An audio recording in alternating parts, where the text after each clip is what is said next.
শোনেন, একদম রিয়েল সত্য কথা বলি, সেটা হচ্ছে আমাদের স্টুডেন্টদের ধারণা, মানে আমাদের ধারণা হচ্ছে পাঞ্চুয়েশন মার্ক তো খুব সহজ ব্যাপার, কারণ এখানে হচ্ছে ফুল স্টপ বসাতে হয়, ইন্টারগ্রেশন মার্ক বসাতে হয়, কমা বসাতে হয়, তাই না? কিন্তু প্র্যাকটিক্যালি যেটা দেখা যায়, আপনাকে যদি এখন করতে দেওয়া হয়, আপনাদের মধ্যে যারা আছেন আপনারা অধিকাংশরাই ভুল করেন। এটা সবচেয়ে বেশি ভুল হয়। খুব সহজ জিনিস কিন্তু ভুলটা হয় সবচেয়ে বেশি। এই জন্য যেহেতু সহজ জিনিস, এইটাতে যেন মার্ক কাটা না যায়। কথা কি মনে থাকবে? জি স্যার। এই জন্য কথাগুলো খুব ভালো করে শুনবেন এবং একদম নিখুঁতভাবে করার চেষ্টা করবেন যাতে একটাও ভুল না হয়। তো আমাদেরকে এই পাংচুয়েশন মার্ক শিখতে গেলে খুব বেশি প্যারা নিতে হবে না, আমরা জাস্ট কয়েকটা জিনিস শিখব। একটা শিখবো হচ্ছে ফুল স্টপ। দেখেন, একটা হচ্ছে আমাদের শিখতে হবে কি ফুল স্টপ মার্কস। জাস্ট কয়টা হলো? এই ছয়টা পাংচুয়েশন আপনি শিখে গেলেই আপনি পাংচুয়েশন মার্কে পুরো মার্ক পাবেন, ঠিক আছে? একটা নাম হচ্ছে অ্যাসার্টিভ সেন্টেন্স, একটা হচ্ছে অ্যাসার্টিভ। তাহলে যেহেতু 5 প্রকার সেন্টেন্স, এই 5 প্রকার সেন্টেন্সের মধ্যে 3টা সেন্টেন্সে বসে ফুল স্টপ, আর 2টা সেন্টেন্সে, একটাতে ইন্টারোগেশন মার্ক বসে আর একটা এক্সক্লেমেশন মার্ক বসে। তাহলে আমরা 3টার মধ্যে যদি এই 2টা শিখে নিই, তাহলে তার বাকিগুলো শেখা লাগবে না, এই 2টা শিখলে হয়ে গেল। একটা সেন্টেন্সে ইন্টারোগেটিভ সেন্টেন্স, সেটা নর্মালি আমরা যেটা বুঝি, সেটা সেন্টেন্সের শেষে একটা ইন্টারোগেশন মার্ক থাকে, তাহলে আমরা বুঝে নিই এটা ইন্টারোগেটিভ সেন্টেন্স। কিন্তু এখন মজার ব্যাপার হচ্ছে যে এই মার্কটাই দেওয়া থাকবে না, আপনাকে মার্ক ছাড়া সেন্টেন্স দেখে চিনতে হবে যে ওইটা আসলে কোন সেন্টেন্স। এই জন্য একটু মনে রাখবেন, আমি সবগুলাই বলে দিচ্ছি। একটা হচ্ছে যে সেন্টেন্সের শুরুতে সাবজেক্ট থাকে, যে সেন্টেন্সের শুরুতে সাবজেক্ট থাকে সেটা হচ্ছে অ্যাসার্টিভ সেন্টেন্স। যে সেন্টেন্সের শুরুতে ভার্ব থাকে, যে সেন্টেন্সের শুরুতে ভার্ব থাকে সেটা হচ্ছে ইম্পারেটিভ। যেটা হচ্ছে মেয়ে দিয়ে শুরু হয়, একটা হচ্ছে মেয়ে দিয়ে শুরু হয় অথবা লং লিভ দিয়ে শুরু হয়। মেয়ে দিয়ে শুরু হয়, লং লিভ দিয়ে শুরু হয়, সেটা হচ্ছে অপটেটিভ। আর যে সেন্টেন্সটা হাউ দিয়ে শুরু হয় আর হচ্ছে হট দিয়ে শুরু হয় এবং সেন্টেন্সের শেষের দিকে ভার্ব থাকে, সেটা হচ্ছে এক্সক্লেমেটরি। আর ইন্টারোগেটিভ সেন্টেন্সটা হচ্ছে প্রথমে ডাব্লিউএইচ ওয়ার্ড এর পরে অক্সিলারি ভার্ব থাকে অথবা শুধু অক্সিলারি ভার্ব থাকে। তাহলে যে সেন্টেন্সের শুরুতে সাবজেক্ট থাকবে সেটা অ্যাসার্টিভ সেন্টেন্স, যে সেন্টেন্সের শুরুতে WH word plus auxiliary verb অথবা শুধু অক্সিলারি ভার্ব থাকবে সেটা হচ্ছে ইন্টারোগেটিভ, যেটা ভার্ব দিয়ে শুরু হবে সেটা ইম্পারেটিভ, যেটা মে বা লং লিভ দিয়ে শুরু হবে সেটা হচ্ছে অপটেটিভ, আর যেটা হাউ বা হট দিয়ে শুরু হবে এবং শেষের দিকে ভার্ব থাকবে সেটা হচ্ছে এক্সক্লেমেটরি। যাই হোক, আপনারা এত কিছু যদি মনে না রাখেন, জাস্ট আপনি 2টা জিনিস মনে রাখবেন, একটা হচ্ছে এক্সক্লেমেটরি একটু ভালো করে মনে রাখবেন আর ইন্টারোগেটিভটা একটু ভালো করে মনে রাখবেন, তাহলেই হয়েছে। এখন দেখেন, আমরা আগে এইটা একটু বুঝে নিই। ইন্টারোগেটিভটা কি দিয়ে শুরু হয়? ডাব্লিউএইচ ওয়ার্ড দিয়ে। এই ডাব্লিউএইচ ওয়ার্ডের কিন্তু 3 রকম ব্যবহার হয়। একটা হচ্ছে এরা ইন্টারোগেটিভ প্রোনাউন হয়, অর্থাৎ প্রশ্ন করতে ব্যবহার করা হয়। এরা আবার কনজাংশন হয়, অর্থাৎ এরা 2টা সেন্টেন্সকে একসাথে যোগ করতে পারে। আবার কি হয়, এরা এক্সক্লেমেটিভ সেন্টেন্সে ব্যবহার হয়। এই যে ডাব্লিউএইচ ওয়ার্ড, একটা হচ্ছে হাউ এবং হট, এই 2টা আবার এক্সক্লেমেটিভ সেন্টেন্সেও ব্যবহার হয়। তাহলে আমরা ডাব্লিউএইচ দেখলেই আমরা ইন্টারোগেশন মার্ক বসাবো না, আগে বুঝবো যে আসলে এটা কি হিসেবে ব্যবহার হচ্ছে। দেখেন, আমি একটা ছোট্ট করে সেন্টেন্স লিখে দেখেন, সেটা হচ্ছে I go to school. I go to school when my mother cooks. এই ধরনের একটা সেন্টেন্স লিখলাম। দেখেন, এখানে একটা ডাব্লিউএইচ ওয়ার্ড আছে। এখন সব সময় মনে রাখবেন যে ডাব্লিউএইচ ওয়ার্ড এর পরে যদি অক্সিলারি ভার্ব থাকে তাহলেই কেবল সেটা ইন্টারোগেটিভ সেন্টেন্স হবে। কথা কি বুঝতেছেন? জি স্যার। এখন দেখেন তো, এই হোয়েন এর পরে এখানে কি কোনো অক্সিলারি ভার্ব আছে? না স্যার। তার মানে এইটা ইন্টারোগেটিভ সেন্টেন্স না। এখন যদি আপনি মনে করেন যে এটা অ্যাসার্টিভ সেন্টেন্স, এখানে ফুল স্টপ দিয়ে দিলাম আর এটা ডাব্লিউএইচ ওয়ার্ড দিয়ে শুরু হয়েছে, এখানে ইন্টারোগেশন মার্ক দিয়ে দিলাম, তাহলে কি হবে এটা? না স্যার। না স্যার। এবার দেখেন, যদি বলি I go to school, I go to school when does my mother cooks. Cook, এবার বলেন তো এবার কি হবে?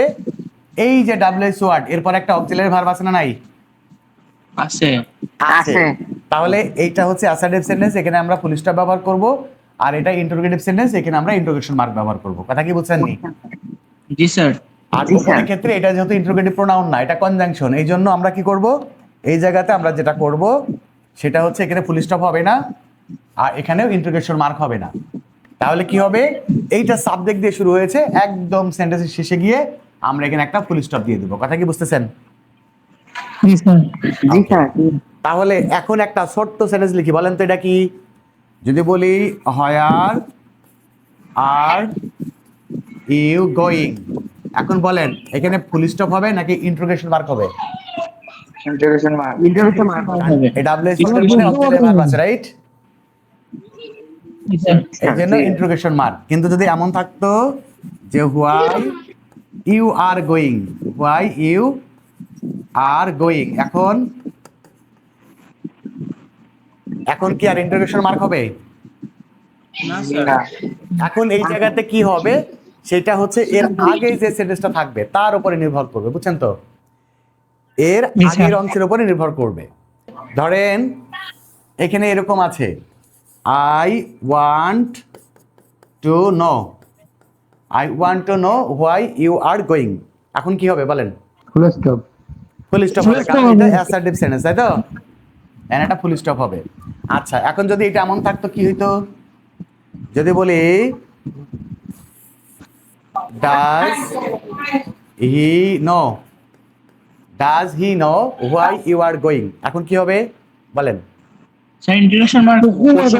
এই, তাহলে এখানে ইন্টারোগেশন মার্ক হবে নাকি ফুল স্টপ হবে সেটা কিন্তু এই অংশের উপর নির্ভর করবে না, নির্ভর করবে কার উপরে? ডাব্লিউএস ওয়ার্ডের আগের অংশের উপরে। কথা কি বুঝছেন নি? জি স্যার। তাহলে কখন এটা ডাব্লিউএস ওয়ার্ড মানে ইন্টারোগেটিভ চিহ্ন দিবেন আর কখন ইন্টারোগেটিভ চিহ্ন দিবেন না, অর্থাৎ কখন ডাব্লিউএস ওয়ার্ডগুলো ইন্টারোগেটিভ প্রোনাউন আর কখন ডাব্লিউএস ওয়ার্ডগুলো ইন্টারোগেটিভ প্রোনাউন না, এটা কি ক্লিয়ার? জি স্যার। আচ্ছা, এইবার দেখেন তাহলে আমরা এখান থেকে জাস্ট একটা সিদ্ধান্তে আসতে পারি, সেটা কি? যখন হচ্ছে ডাব্লিউএস ওয়ার্ডের পরে অক্সিলারি ভার্ব থাকবে তখন আমরা দিব হচ্ছে ইন্টারোগেশন মার্ক, আর ডাব্লিউএস ওয়ার্ডের পরে যদি সাবজেক্ট থাকে তখন সেটা হচ্ছে কনজাংশন, সেখানে ইন্টারোগেটিভ মার্কও হইতে পারে, ইন্টারোগেশন মার্কও হইতে পারে, ফুল স্টপও হইতে পারে, সেটা তার আগের অংশের উপর নির্ভর করবে। এই দুইটা ব্যাপার ক্লিয়ার? জি স্যার। ক্লিয়ার। এইবার আরেকটু খেয়াল করবেন, সেটা হচ্ছে যদি এই যে হাউ আর হট থাকে, হ্যাঁ, হাউ আর যদি হট থাকে সেই ক্ষেত্রে একটা জিনিস খেয়াল করবেন। দেখেন আমি এই দুইটা দিয়ে কয়েকটা উদাহরণ দিব। কারণ আমরা বললাম how are they playing, how are they playing, বলেন তো এখন কি হবে এটাই? কোশ্চেন মার্ক হবে। রাইট, ডাব্লিউএস এর পরে অক্সিলারি ভার্ব আছে, তাহলে কোশ্চেন মার্ক দিবেন। আচ্ছা, যদি বলি how how they are, how they are playing, এখন ফুল স্টপ হবে। ইন্টারোগেশন মার্ক হবে। এখন ইন্টারোগেশন হবে না, এখন এই সেন্টেন্সের আগে যেটা থাকবে তার উপর নির্ভর করবে এখানে ফুল স্টপ দিবেন নাকি অন্য কিছু দিবেন। বুঝতেছেন ব্যাপারটা? জি হ্যাঁ, স্যার। আচ্ছা, এইবার দেখেন তো যদি এই সেন্টেন্সটা লিখি যে how nicely, how nicely they are playing, how nicely they are playing, এখন কোশ্চেন মার্ক। না, এখানে একটা ব্যাপার আছে, রাইট, রাইট। এইটা দেখেন একটা জিনিস খেয়াল করেন, কোশ্চেন মার্ক হইতে হলে ডাব্লিউএস ওয়ার্ডের পরে অক্সিলারি ভার্ব থাকতে হয়, এখানে কি ডাব্লিউএস ওয়ার্ডের পরে অক্সিলারি ভার্ব আছে? না স্যার। না স্যার। এটা যদি কনজাংশন হইতে হয় তাহলে ডাব্লিউএস ওয়ার্ডের পরে সাবজেক্ট থাকতে হয়, এখানে কি ডাব্লিউএস ওয়ার্ডের পরে সাবজেক্ট আছে?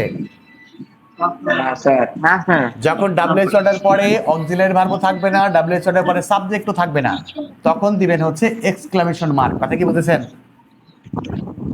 জি স্যার। আচ্ছা, তাহলে বলেন তো এটা কি হবে? দেখেন যদি বলি হট হট এ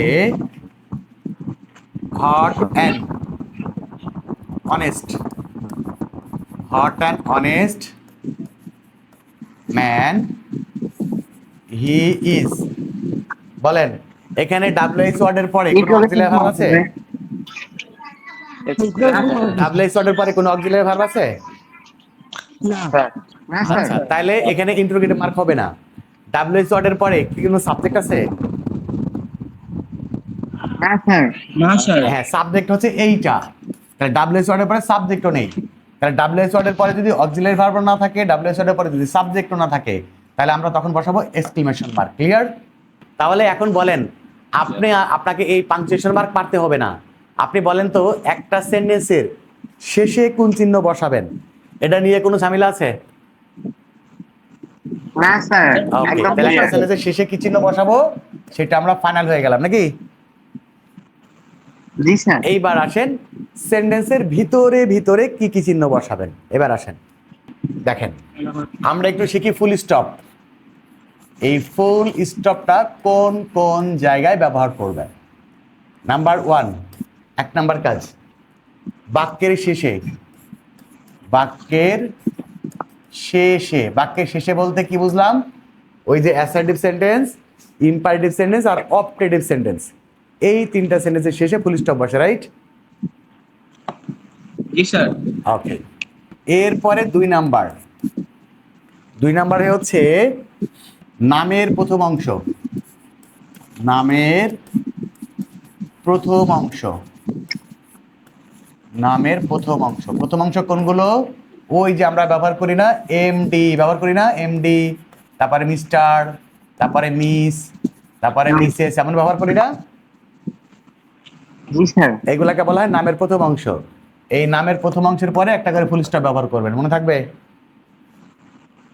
জি স্যার ওকে, এরপরে সংক্ষেপে বলে দিই আরেকটা জায়গায় বসাবেন, সেটা হচ্ছে সেন্টেন্সের মধ্যে কোনো জায়গায় যদি দেখেন ইটিসি লেখা আছে, হ্যাঁ, তাহলে এই ইটিসির পর একটা ফুল স্টপ দিবেন। ওকে, আর যদি কোনো জায়গায় দেখেন শুধু ই আর জি লেখা আছে, কি লেখা আছে, তাহলে এর মাঝখানে একটা জি। ফুল স্টপ দিবেন। ওকে, জি স্যার জি স্যার তাহলে এই 3 জায়গায় ফুল স্টপ, বাক্যের শেষে ফুল স্টপ, নামের প্রথম অংশের পরে ফুল স্টপ, আর ইটিসির পরে ফুল স্টপ, আর ই আর জি এর মাঝখানে ফুল স্টপ।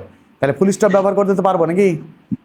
জি স্যার জি Okay. স্যার পারবো এইবার আসেন কমা কোথায় কোথায় বসাবেন। সবচেয়ে বেশি ভুল হয় কমাতে, হ্যাঁ, কমাটা একটু মনোযোগ দিয়ে শোনেন। এই হচ্ছে কমা, কোথায় কোথায় কমা ব্যবহার করবেন শোনেন। 1 নাম্বার, সেটা হচ্ছে যদি সাবজেক্টের আগে কিছু থাকে, মনে থাকবে এটা? যদি দেখেন সাবজেক্টের পূর্বে, সাবজেক্টের পূর্বে যদি কিছু থাকে, তাহলে সাবজেক্টের আগে একটা কমা ব্যবহার করতে হবে। কথা কি বুঝতেছেন? স্যার একটা এক্সাম্পল দেবে এক্সাম্পল দেখেন, ধরেন বললাম in the morning, in the morning he goes to school, in the morning he goes to school. দেখেন এটা সাবজেক্ট না? জি স্যার তাহলে এই অংশটা সাবজেক্টের আগে না? জি জি স্যার স্যার হ্যাঁ, এরকম সাবজেক্টের আগে যে অংশ থাকবে তার আগে একটা কমা ব্যবহার করবেন। কথা কি ক্লিয়ার? জি স্যার ক্লিয়ার ওকে, এইবার আসেন নেক্সট। এরপরে হচ্ছে সাবঅর্ডিনেট ক্লজ। সাবঅর্ডিনেট ক্লজ মনে আছে কোনটা? জি স্যার কমপ্লেক্স সেন্টেন্সে এই কমপ্লেক্স সেন্টেন্সে সাবঅর্ডিনেট ক্লজ প্রথমে থাকলে, প্রথমে থাকলে সাবঅর্ডিনেট ক্লজ যদি কখনো দেখেন প্রথমেই আছে, তাহলে ওই সেন্টেন্সে যে প্রিন্সিপাল ক্লজ থাকবে সেই প্রিন্সিপাল ক্লজের আগে একটা কমা ব্যবহার করতে হবে। মনে হয় একটু কঠিন হয়ে গেল নাকি? দেখেন ঠিক করে দিচ্ছি। যদি বলি if he reads more, if he reads more he will get A plus. একটু খেয়াল করেন। স্যার ক্লোজ ভালো বুঝি না আচ্ছা ঠিক আছে, ক্লজ বুঝেন না, ক্লজ বুঝাই দিই সহজ করে। জি স্যার বুঝাই দেন যে সেন্টেন্সের সাথে কনজাংশন যোগ থাকে, কি থাকে? কনজাংশন এটার নাম হচ্ছে Conjunction. সাবঅর্ডিনেট ক্লজ, মনে থাকবে? জি স্যার আর যে ক্লজের সাথে কোনো কনজাংশন থাকে না এটার নাম হচ্ছে প্রিন্সিপাল ক্লজ। ওকে, জি স্যার। জি স্যার। এইবার আপনাকে ক্লজ চিনতে হবে না, একটা সহজ করে বলে দিই। যদি কখনো দেখেন যে একদম সেন্টেন্সের শুরুতেই কোনো না কোনো কনজাংশন আছে, সেন্টেন্সের শুরুতেই যদি কনজাংশন থাকে তাহলে ওই সেন্টেন্সের দ্বিতীয় যে সাবজেক্টটা থাকবে তার আগে একটা কমা ব্যবহার করবেন। বুঝতে পেরেছেন কি? জি স্যার। আর কিছু জানা রাখা, আর কিছু বুঝতে জানা লাগবে? না স্যার। এই দেখেন, না, তাহলে আমরা না বললাম, স্যার। প্রথমেই বললাম বিকজ, দেখেন প্রথমেই বললাম because he is poor, because he is poor. এখানে আমরা বললাম হি ইজ আনহ্যাপি। এখন দেখেন কনজাংশন প্রথমে আছে না, জি স্যার। তাহলে দ্বিতীয় সাবজেক্টটা কমান দেন। দো he works hard, he works hard. হ্যাঁ, তারপরে বললাম হি আর্নস ভেরি লিটিল, হি আর্নস ভেরি লিটিল। দেখেন দো কি কনজাংশন না, জি স্যার। তাহলে দ্বিতীয় সাবজেক্টটাকে একটা কমা দিন। স্যার। আর অসুবিধা আছে? মানে স্যার কমপ্লেক্স সেন্টেন্সের মাঝে কমা বসে? কমপ্লেক্স সেন্টেন্সের এই যে সাবঅর্ডিনেট ক্লজটা যদি প্রথমে থাকে, কমপ্লেক্স সেন্টেন্সের দুটো ক্লজ থাকে, একটা সাবঅর্ডিনেট ক্লজ থাকে, একটা প্রিন্সিপাল ক্লজ থাকে। তো এটা কখনো কখনো কি হয়, প্রিন্সিপাল ক্লজটা আগে থাকে আর সাবঅর্ডিনেট ক্লজটা পরে থাকে। মাঝখানে কনজাংশন যখন মাঝখানে থাকে তখন কোনো অসুবিধা নাই।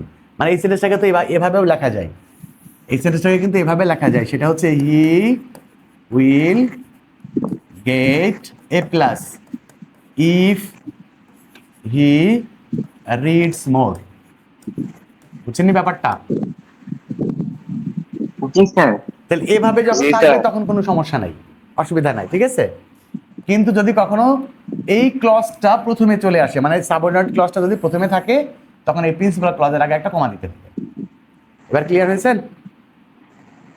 জি স্যার, ক্লিয়ার। ওকে, আপনাকে এমনি সহজ করে মনে রাখেন যে যখনই দুইটা ক্লজের প্রথম ক্লজে যদি কনজাংশন থাকে তাহলে দ্বিতীয় সাবজেক্টের আগে কমা দিতে হবে, শেষ। এরপরে হচ্ছে 3 নাম্বার। 3 নাম্বার হচ্ছে এই নিয়মটা সবচেয়ে বেশি গুরুত্বপূর্ণ এবং সবচেয়ে বেশি ভুল হয়, খুব ভালো করে মনে রাখবেন। সেটা হচ্ছে রিপোর্টিং ভার্বের পরে, রিপোর্টিং ভার্ব এর পরে, রিপোর্টিং ভার্ব চিনেননি? না স্যার। জি আচ্ছা, স্যার, চিনি। আমি সহজ করে বলে দিই। সেটা হচ্ছে কারো কথা যখন হুবহু উপস্থাপন করা হয়, এটাকে গ্রামারে ভাষায় বলা হয় ন্যারেশন। কি বলা হয়? ন্যারেশন। এই যে দেখেন লিখলাম the teacher, the teacher said to the students, the teacher said to the students। নিয়মটা খুব ভালো করে শুনেন। তারপরে বললো I am your English teacher, English teacher। শিক্ষক শিক্ষার্থীদের বললো যে আমি তোমাদের ইংরেজি শিক্ষক। এই যে দেখেন, তাহলে কি এই কথাটা, এটা না কেউ না বলেছে, এই কথাটা কে বলেছে? এই কথাটা কে বলেছে? টিচার বলেছে, রাইট? জি স্যার। আচ্ছা, তাহলে এইটা তো কথা নাকি? এটা এটা কি কথা না? টিচারের মুখ দিয়ে এই কথাটা তো বলেছে, জি, এই কথাটা। স্যার। এই তো যেটা কথা, এটাকে বলা হয় রিপোর্টেড স্পিচ। কি বলা হয়? হ্যাঁ, আপনাদের তো ন্যারেশন নেই, এটাকে কি বলা হয়? ন্যারেশন। এটাকে বলা হয় রিপোর্টেড স্পিচ। কি বলা হয়? Reported speech. এই আর Reported যে speech। কথা বলে এবং যে কথা শোনে, এদের একসাথে এদেরকে বলা হয় রিপোর্টিং ভার্ব। মনে থাকবে? একসাথে জি কি স্যার, বলে? থাকবে। রিপোর্টিং। Reporting verb. হ্যাঁ, এটা রিপোর্টিং ভার্বের অংশ আর এটাকে বলা হয় রিপোর্টেড স্পিচের অংশ। ওকে, এখন আপনার যেটা কাজ সেটা হচ্ছে এই রিপোর্টিং ভার্বের যে অংশটা, এই অংশের পরে একটা কমা ব্যবহার করতে হবে। ক্লিয়ার? জি স্যার। আর যেটা রিপোর্টেড স্পিচ, এইটাকে ইনভার্টেড কমা দিয়ে ক্লোজ করতে হবে। কি করতে হবে? এখানে ইনভার্টেড কমা ব্যবহার করতে হবে। বুঝতে পেরেছেন? জি স্যার। আচ্ছা, এবার আসেন, সবসময় এই যে যে কথা বলে আর যে শোনে, এরা সবসময় দুজনাই থাকে না, মাঝে মাঝে শুধু যে কথা বলে তার নামটা থাকতে পারে। কেমন? এই কথাটাকে এভাবেও বলা হতে পারত, সেটা হচ্ছে দি teacher. The teacher said. The teacher said, I am your English teacher. এখন আমরা কি করতাম কনসে? এখন আমরা কি করব বলেন? The Said এর teacher আগে said পরে comma comma দিবো। আমরা সেডের পরে একটা কমা ব্যবহার করব আর এখানে আমরা ইনভার্ট কমা শুরু করব আর এখানে আমরা ইনভার্ট কমা শেষ করব, রাইট? জি স্যার। জি স্যার এবং এইটা যে সেন্টেন্স, জি স্যার এটা যে সেন্টেন্স সেই সেন্টেন্স অনুযায়ী এই জায়গাতে চিহ্ন হবে। এটা অ্যাসার্টিভ সেন্টেন্স ছিল, যার কারণে এখানে আমরা ফুল স্টপ ব্যবহার করেছি। কথা কি বুঝেছেন? স্যার ফুল স্টপটা কি ইনভাইটেড কমার ভিতরে হবে? হ্যাঁ হ্যাঁ, এখানে যে চিহ্নটা হবে সেটা ইনভার্ট কমার ভিতরে হবে। আগে এখানকার চিহ্নটা হবে, তারপর ইনভার্ট কমা হবে। ক্লিয়ার? জি স্যার এই দেখেন, ধরেন বললাম হাসান, হাসান সেড। এখন বললাম কি are you happy, are you happy. এখন কি করতাম কনসে? এর পরে কমা দিতে হবে। এর পরে সেডের কমা পরে দিতাম। কমা ব্যবহার করতাম, এখানে এবং ইনভার্ট কমা আগে- শুরু করতাম, আর এটা ইন্টারোগেটিভ সেন্টেন্স, সেজন্য আমরা এখানে একটা ইন্টারোগেশন মার্ক দিতাম, আর এখানে আমরা ইনভার্ট কমা ক্লোজ করতাম, রাইট? জি স্যার। জি স্যার ওকে, জি, তাহলে স্যার। এমন যদি থাকে পারবেন? জি পারবো স্যার। স্যার। জি স্যার আচ্ছা, এইবার শেষ কথা শোনেন। যদি কখনো দেখেন যে রিপোর্টেড স্পিচটা আগে আছে, রিপোর্টেড স্পিচটা আগে আছে আর রিপোর্টিং ভার্বটা আছে পরে, কথা কি বুঝছেন নি? এই দেখেন, ব্যাপারটা যদি ঠিক এমন থাকতো, সেটা হচ্ছে are you happy, are you happy said Hasan, কি লেখা আছে? সেইড হাসান। তাহলে আগেরটার মধ্যে এটার পার্থক্য কি? আগে রিপোর্টিং ভার্বটা আগে ছিল আর রিপোর্টেড স্পিচটা পরে ছিল, ঠিক তো? জি স্যার। আর এখন রিপোর্টেড স্পিচটা আগে আছে আর রিপোর্টিং ভার্বটা পরে আছে, ঠিক কি না? জি স্যার। যদি কখনো দেখেন যে রিপোর্টেড স্পিচটা আগে আছে, তাহলে আপনারা যেটা করবেন, এই রিপোর্টেড স্পিচের পরে যে যে নিয়মের ক্ষেত্রে ফুল স্টপ বসার যে নিয়মের ক্ষেত্রে ফুল স্টপ বসার কথা, সেই নিয়মের ক্ষেত্রে কমা ব্যবহার করতে হবে, মনে থাকবে? যে যে নিয়মের ক্ষেত্রে ফুল স্টপ ব্যবহার করার কথা, সেই নিয়মের ক্ষেত্রে কমা ব্যবহার করতে হবে। আর বাকি সব আগের মতোই থাকবে। ইন্ট্রোগেশন মার্ক হলে ইন্ট্রোগেশনই হবে, এক্সক্লেমেটরি মার্ক হলে এক্সক্লেমেটরি মার্কই হবে। যেমন এখানে কোন চিহ্ন বসার কথা বলেন তো? Sir interactive sentence. রাইট, তাহলে এখানে আমরা হ্যাঁ, আমি ইন্ট্রোগেশন question মার্ক mark দেব, করি। কথা কি বুঝছেন নি? জি স্যার। জি স্যার। আর রিপোর্টিং ভার্বের পরে ফুল স্টপ ব্যবহার করবেন। রিপোর্টিং ভার্বটা যখন পরে থাকবে তখন এখানে সব সময় ফুল স্টপ হবে। ক্লিয়ার? জি স্যার জি স্যার। আচ্ছা, এইবার দেখেন তো, আমরা একটু এই সেন্টেন্সটা লিখি, আগের সেন্টেন্সটা, এটা একটু ঘুরে লিখি। সেটা হচ্ছে, আমরা বললাম I am your English teacher, I am your English teacher, teacher. তারপরে বললাম said the teacher, said the teacher, said the teacher. এখন দেখেন, এখন কি করতাম? এখানে প্রথমে ইনভার্ট করা শুরু করবো, ওকে? এবার দেখেন, জি, স্যার। আগে রিপোর্টেড ডিসিসটা আছে, এরপরে না রিপোর্টিং ভার্ব আছে। তাহলে বলেন, যদি কখনো রিপোর্টেড ডিসিসটা আগে থাকে আর রিপোর্টিং ভার্বটা পরে থাকে, তাহলে এইখানে যে যে নিয়মের ক্ষেত্রে ফুল স্টপ বসার কথা, সেই নিয়মের ক্ষেত্রে ফুল স্টপ ব্যবহার না করে আমরা কমা ব্যবহার করব, বুঝছেন নি? জি স্যার। এখন বলেন তো, sir, I am your teacher। English teacher, I am your English teacher, বলেন এটা কি, মানে কোন চিহ্ন বসবে এই জায়গায়? এখন শোনেন।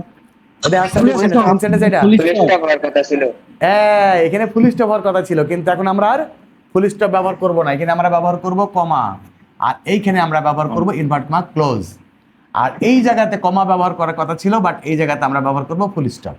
শোনেন, একদম সহজ করে বলে দিই, যখন রিপোর্টেড স্পিচটা আগে থাকবে, রিপোর্টেড স্পিচটা যখন আগে থাকবে আর রিপোর্টিং ভার্বটা যখন পরে থাকবে, তখন এই জায়গাতে যে যে নিয়মের ক্ষেত্রে ফুল স্টপ বসার কথা, সেই নিয়মের ক্ষেত্রে ফুল স্টপ ব্যবহার না করে এই জায়গাতে কমা ব্যবহার করতে হবে। আর রিপোর্টিং ভার্বের পরে সবসময় ফুল স্টপ ব্যবহার করতে হবে। Stand up, stand up said Monir. বলেন তো কি হবে, কোথায় পারেন কিনা দেখি? এখানে আগে ইনভার্ট করা শুরু হবে নাকি? হ্যাঁ জি স্যার। জি স্যার। স্ট্যান্ড আপ হচ্ছে ইম্পারেটিভ সেন্টেন্স, হওয়ার কথা ফুল স্টপ, রাইট? জি স্যার, কিন্তু কমা হবে। স্যার। কিন্তু এখন হবে কমা, এখানে ইনভার্ট কমা ক্লোজ হবে, রিপোর্টিং ভার্বের পরে ফুল স্টপ হবে। ক্লিয়ার? জি স্যার। আচ্ছা, এবার বলেন তো কি হবে যদি বলি what a fool you are said Mita. এখন বলেন তো কি হবে? ইনভার্টেড কমা হবে আর এক্সক্লেমেটরি মার্ক। তাহলে এখানে ইনভার্ট কমা শুরু, আর এটা এক্সক্লেমেটরি সেন্টেন্স, এক্সক্লেমেটরি হলে এক্সক্লেমেটরি মার্ক কি বসবে? ইনভার্ট কমা ক্লোজ মিতার পরে ফুল স্টপ, ঠিক তো? জি স্যার। জি স্যার। অর্থাৎ যদি ইন্টারোগেশন মার্ক হয় তাহলে ইন্টারোগেশন মার্ক কি হবে, যদি এক্সক্লেমেশন মার্ক হয় তাহলে এক্সক্লেমেশন মার্ক কি হবে, কিন্তু যদি ফুল স্টপ হয় তখন ফুল স্টপ না দিয়ে কমা দিতে হবে। তখন বুঝেছেন কমা এবার? হবে। জি স্যার, এখন ফুল ক্লিয়ার। এটা কখন হবে? যখন রিপোর্টিং ভার্বটা পরে থাকবে। কথা কি বুঝছেন নি?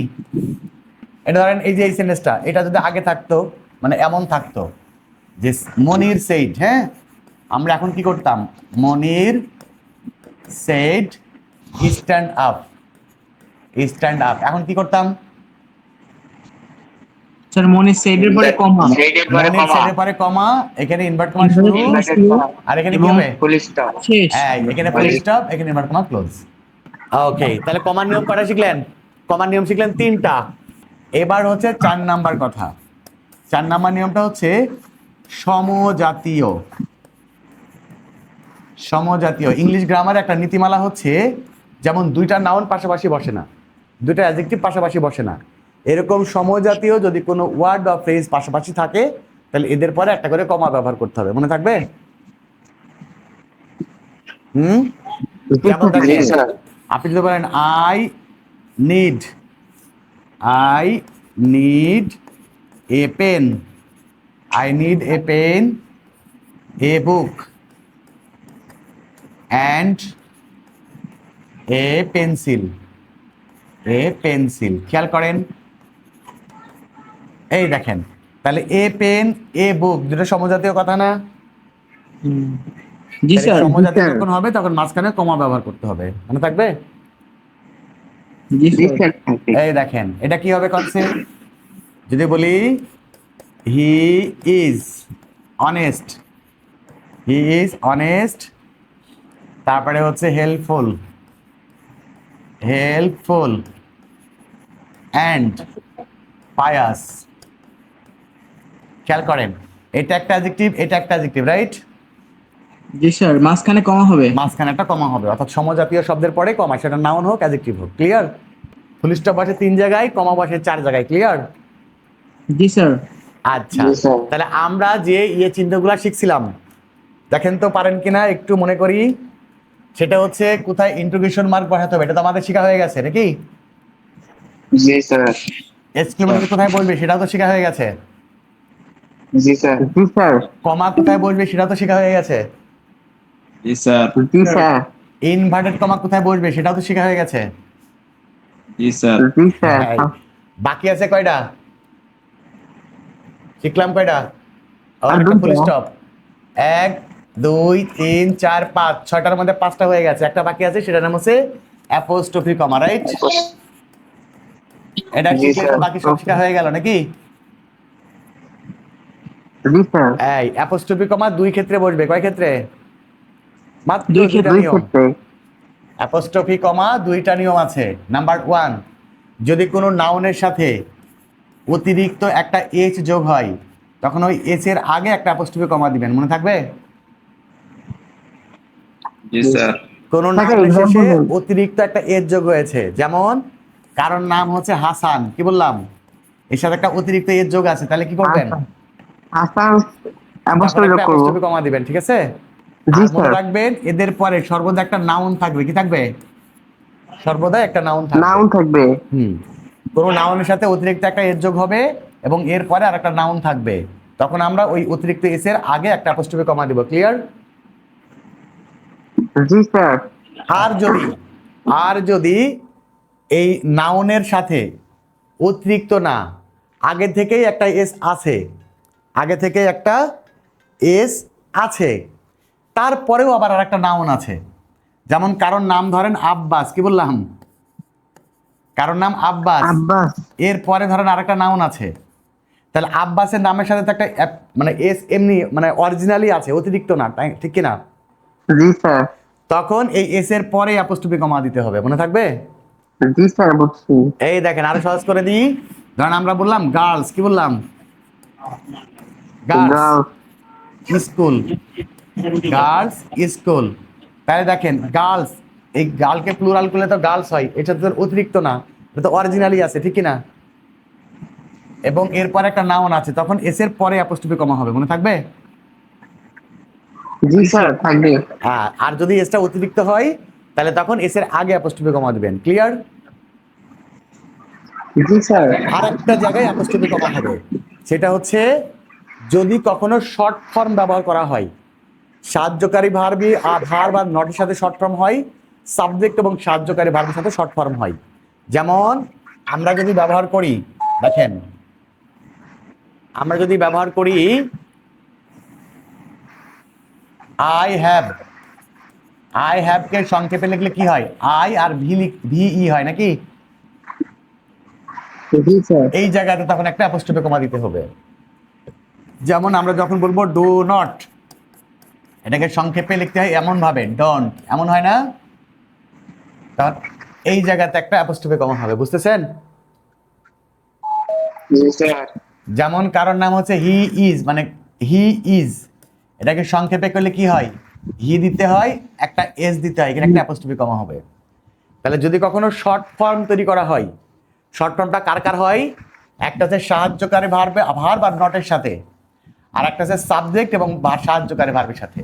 এটা যদি কখনো এরকম শর্ট ফর্ম তৈরি করা হয়, তো সেই ক্ষেত্রে একটা করে অ্যাপোস্ট্রোফি কমা ব্যবহার করতে হবে। ক্লিয়ার? জি স্যার।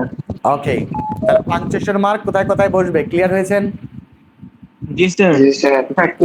ওকে, এবার আর বাকি থাকলো হচ্ছে ক্যাপিটাল লেটার। কি বাকি থাকলো? Capital letter. এইটা শিখতে আপনাদের 30 সেকেন্ড টাইম লাগবে। কয় সেকেন্ড? 30 সেকেন্ড। হ্যাঁ, শিখাই দিই, সারা জীবন অত প্যারা নিতে হবে না, সহজ করে শিখে নেন। 1 নাম্বার, বাক্যের শুরুতে যে লেটারটা হবে, বাক্যের শুরুতে, মনে থাকবে? একটা সেন্টেন্সের শুরুটা যে লেটার দিয়ে হবে সেটা ক্যাপিটাল লেটার হবে। ওকে, জি স্যার। এরপরে হচ্ছে প্রপার নাউন। প্রপার নাউন চিনেন তো? প্রপার নাউন, হ্যাঁ, প্রপার নাউন হচ্ছে যে নাউন দ্বারা কোনো ব্যক্তি, বস্তু, স্থান, মানে একজন ব্যক্তির নাম বোঝাবে অথবা একটি স্থানের নাম বোঝাবে, একটা প্রতিষ্ঠানের নাম বোঝাবে। এর যতগুলো অংশ থাকবে তার প্রত্যেকটা অক্ষর বড় হাতের হবে, মনে থাকবে? জি স্যার থাকবে। কারণ নাম মনে করেন আব্দুল বারী চৌধুরী, কি নাম? আব্দুল বারী চৌধুরী। হ্যাঁ, তাহলে এই যে একটা নাম না, এটা একটু কয়টা নাম? একটাই নাম, আব্দুল বারী চৌধুরী, একটা মানুষের নাম। এই একটা নামে যতগুলো অংশ দেখেন, এই যে আব্দুলের এ বড় হাতের, বাড়ির বি বড় হাতের, চৌধুরী সি বড় হাতের, বুঝছেন নি? এবার দেখেন, ধরেন বললাম ফুলতলা হাই স্কুল, খেয়াল করেন, Phultala high school, Phultala high school. তাহলে ফুলতলা হাই স্কুলের এ বড় হাতের, হাইয়ের এইচ বড় হাতের, স্কুলের এস বড় হাতের। অর্থাৎ একটা প্রপার নাউনের যতগুলো অংশ থাকবে প্রত্যেকটা অংশের প্রথম অক্ষর বড় হাতের হবে। বুঝতে পেরেছেন? জি স্যার ক্লিয়ার। ওকে, স্যার ক্লিয়ার। আচ্ছা, আর লাস্ট আরেকটা কথা মনে রাখবেন, সেটা হচ্ছে যে আই মানে আমি, কি বললাম? যে আই মানে আই আমি। মানে আমি, এটা যেখানেই ব্যবহার হবে বড় হাতের হবে, শেষ। ঠিক আছে?